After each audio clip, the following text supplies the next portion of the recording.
سلام به فیلمر عزیز. همونجوری که میدونید سریال تد لاسو تموم شد و یه سریال خیلی خوب و دوست داشتنی بود و یه ویدیو هم قبلا راجبش درست کردم که 15 دلیل برای اینکه این سریال رو باید ببینید و چرا این سریال شده یکی از بهترین کمدی‌های چند سال اخیر. حالا تو این ویدیو میخوام راجب اپیزود آخر ویژه افرادی که این سریال رو دیدن درست کنم. راجب همه کالبک هایی که تو اپیزود آخر این سریال اتفاق افتاد. لایک و سابسکرایب و فالو همه اینا رو یادتون نره. اگه از اینستاگرام میایین فالو کنید و اگه از یوتیوب میایین سابسکرایب کنید. بریم شروع کنیم. صحنه گل پایانی اولین چیزی که میخوام راجبش صحبت کنم. توی قسمت سوم فصل اول تد داره راجع به موقعیت حمله به جیک میگه باید نقش بازی کنه که حریف فکر کنه که میخوان به اون پاس بدن و یه جوری خوب نقش بازی کنه که میخواد اسکار ببره. و این کار تو قسمت آخر انجام میده. باربیکیو ساس. لحظه آخر وقتی که گلو سم میزنه تد میگه باربیکیو ساس.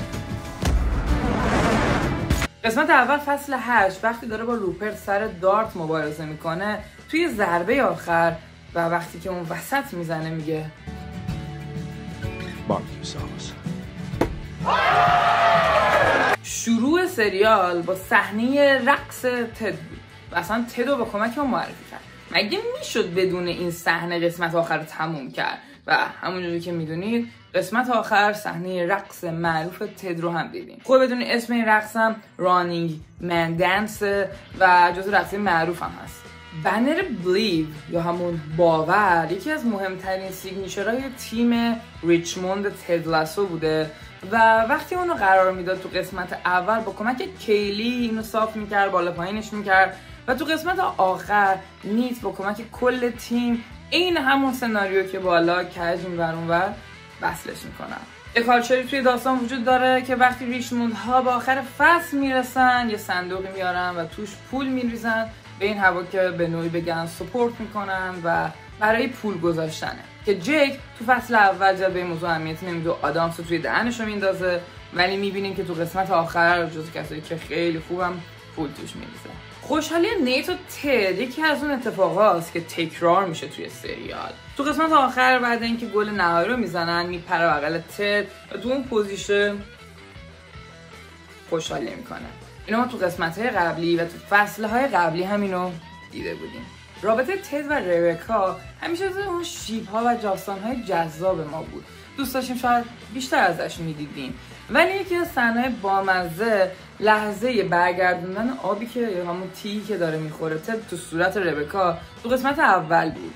عین همونو برعکسش حالا ربکا رو صورت تد تو قسمت پایانی انجام میده. عضو تیم تد بودن یکی از ویژگی‌هاش دایموند داگه. یه چیزی که پسرا دارن جمع میشن و به هم دیگه تو روابطشون تو زندگی شخصیشون کمک میکنن. تمام فصل میدیدیم که روی دوری میکرد از اینکه عضو دایموند داگ شه و تو قسمت آخر میبینیم که روی این بوتو میشکنه و وارد گروه دایموند داگ میشه. اگه یادتون باشه روی وقتی میره توی مهد کودک فیبی و بحث نقاشی‌های بچه‌ها بوده فیبی فقط نقش نقاشی‌های سینه میکشه و روی اونا رو میگیره نگه میداره. روزی که روی به سرمربیگری تیم میرسه اون نقاشی‌ها رو به دیوار میزنه و روش یک نوار مشکی میکشه. حالا این اتفاقو یه دونه فلش بک اینجا دیدیم که رفته همون نقاشی‌ها رو دوباره زده.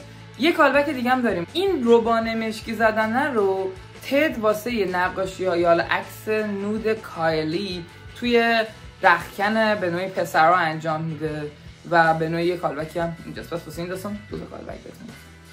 قسمت آخر بازی وست هم و ریچموند بود و مربی وست هم یه شلوارک گشاد پوشیده بود. وقتی که روپرت هولش میده میفته زمین و یه تصویر شطرنجی واسه که یه چیزایی از لای شلوارک معلوم بود. این شاید فکر کنید اتفاقی بوده باشه ولی نه. تو قسمت اول وقتی می‌خواستن همین مربی رو از ریچموند اخراج کنن یکی از تیکایی که ربکا میزنه به همین موضوعه که ما خسته شدیم انقدر داریم اونو میبینیم. Hey buddy. This is a family place. Put the mouse back in the house. یادتونه وقتی تد اومده بود توی لندن و داشت یه دختری رو نشون میداد که دریبل میزنه با تو بازی میکنه و همسایه تد بود. تو قسمت آخر عضو تماشاگرای فیلم بود و به عنوان هوادار مهمون ویژه اون اپیزود بود. دنی آدوس بازیکن مورد علاقه من شد توی تیم. توی وسط سریال ما دیدیم که این با 2 تا دختره ولی بعد اینکه اون اتفاقای فصل 2 میفته همش با استرس کنارشون بیدار میشه ولی تو قسمت آخر دیدیم چقدر خوشحال بین دو تا دختر میخوابه، صبح بیدار میشه. و اصلا مگه میشه که تو اون موقعیت بود و خوشحال نبود؟ کل فصل 1 لقب تد لاسو ونکر بود، اما تو قسمت آخر فصل 3 به روپرت که یک عمر برای اون فوتبال زحمت کشید ولی چون آدم دارک و آدم به نوعی کثیفی تو این فوتبال بود، مردم اون لقب رو بهش شعار میدن. روی تو قسمت 5 فصل 1 کیلی رو تو پارکینگ میترسونه. همین اتفاق دوباره تو قسمت آخر تکرار میشه. ماهی طلایی معروفه که حافظش 10 ثانیه است. اصل یک قسمت دوم تد به سم وقتی سر میخوره توی زمین میگه مثل ماهی باش که سری یادت بره و دوباره بلند شی. قسمت آخر تو صحنه پایانی همین رو به بچهش میگه که تازه فوتبال بازی کردن و شروع کردن. یکی از تیکای فان داستان کیلیه. کیلی هر موقع میخواست وارد رختکن شه دستشو مینداخت جلوی چشاش و میگفته که من چیزی ندیدم، همه لباس پوشیدین، همه لباس پوشیدی، دستمو بردارم و دستشو برمی‌داشت و میدید که همه لباس پوشیدن و یه شوخی هم میکرد که قطعا یه روزی بدون لباستونم میبینم. اینو تو قسمت اول میبینیم و دیگه نمیبینیم و خبری از این عکس نیست تا قسمت آخر و فصل آخر. لباس ربکا تو قسمت اول فصل اول اگه یادتون باشه یه تاپ قرمز خیلی هم تو شیک بود و اینو تو قسمت آخر موقعی که میخواست تد توی فرودگاه ببینه دوباره میپوشه. انگار نقطه شروع و پایان یه جاست. تد تمام مدت با قانون آفساید مشکل داشته ولی خب واضحا دیدین که قسمت آخر تنها کسی که فهمید آفساید شده تده. یا هم براتون جالب باشه که یکی از سخت ترین سناریوهای آفساید رو هم فهمیده که نیاز به VAR داشتن برای اینکه بتونن تشخیصش بدن. تو قسمت اول فصل سوم تد به همه بازیکن‌های تیم یک کتابی هدیه میده و جیمی اون یکی از اون کتابایی که بهش داده بودن رو میندازه توی سطل آشغال. تو قسمت آخر میبینین که از لای همون کتابه اون بخشی از بیلیوی که نگه داشته رو داره در میاره که یعنی جیمی اونو نگه داشته. و اما ویدیو روحیه دادن به تیم، کل اون ویدیو پر نوستالژیه، پر صحنه‌های دراماتیک هم برای بازیکن‌ها هم برای ما. از صحنه‌هایی که توی خوشحالیاشون بوده، تو ناراحتیاشون بوده، توی اون مو زدن سم بوده، همه یه پکیج کاملی بوده که تو اون ویدیو برای ما نشون میده. اپیزود آخر کلی کالبک داشته و مثلا کردم تعداد خوب و مهمش رو بگم. اگه چیزی از نظر من جا مونده برام کامنت کنید. خوشم میاد و خوشحال میشم. خیلی دوستتون دارم و مواظب خودتون باشین و یادتون نره لایک، کامنت، سابسکرایب و دوستاتون بفرستید. هر کاری که دوست دارین با ویدیو بکنید. مواظب خودتون باشین. بدرود.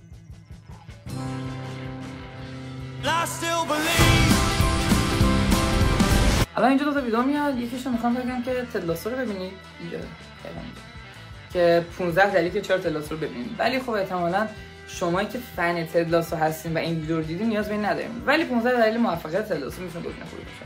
اینم که منم اگه سابسکرایب نکردین سابسکرایب کنین و بای.